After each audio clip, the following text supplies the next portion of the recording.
പലപ്പോഴും നമ്മളുടെ സങ്കടങ്ങൾ ഒരു പ്രാവശ്യമൊക്കെ കേൾക്കാൻ എല്ലാവർക്കും ഇഷ്ടമാണ്. എപ്പോഴും നമ്മളുടെ സങ്കടങ്ങൾ കേൾക്കാൻ എല്ലാവർക്കും ബോറടിക്കും ആൾക്കാർക്ക്.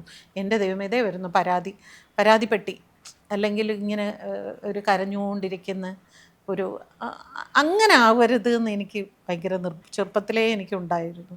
അപ്പം അത് അന്നും ഞാൻ ഈ ലൈഫിൽ ഈ ഡിസിഷൻ എടുക്കുമ്പോഴും എനിക്കത് എൻ്റെ ഉള്ളിൽ ഉണ്ടായ ഒരു ധൈര്യമായിരുന്നു. അവിടുന്ന് ആ വീട്ടിൽ നിന്ന് ഇറങ്ങുമ്പോൾ പോലും ഒരു ഫ്രണ്ടിൻ്റെ വീട്ടിലേക്കാണ് മക്കളെയുമായി ചെല്ലുന്നത്. ചേച്ചി ഇവരിവിടെ നിന്ന് മണിച്ചേച്ചി എന്ന് പറഞ്ഞു, മണിച്ചേച്ചി ഇവരിവിടെ നിൽക്കട്ടെ, ഞാൻ ഡബ്ബിങ്ങിന് പോട്ടെ എന്ന് പറഞ്ഞ് പോവുക. അല്ലാതെ അവിടെ പോയി വീണ്ടും ഇറങ്ങിയല്ലോ ഇനിയിപ്പോൾ എന്ത് ചെയ്യും അത് ആലോചിക്കാനുള്ള സമയം എനിക്കില്ല.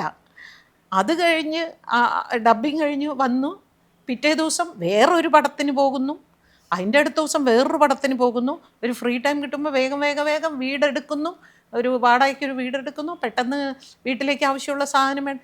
ഇവിടെ ഒന്നും നമുക്ക് ഇത് ചിന്തിക്കാനോ ഡിപ്രഷനിലേക്ക് പോകാനോ ഉള്ളൊരു ടൈം എനിക്ക് കിട്ടിയില്ല. ആക്ച്വലി വലിയൊരു എന്നാൽ സബ് കോൺഷ്യസ് മൈൻഡിൽ നമ്മൾ ഡിപ്രസ്ഡ് ആണ്.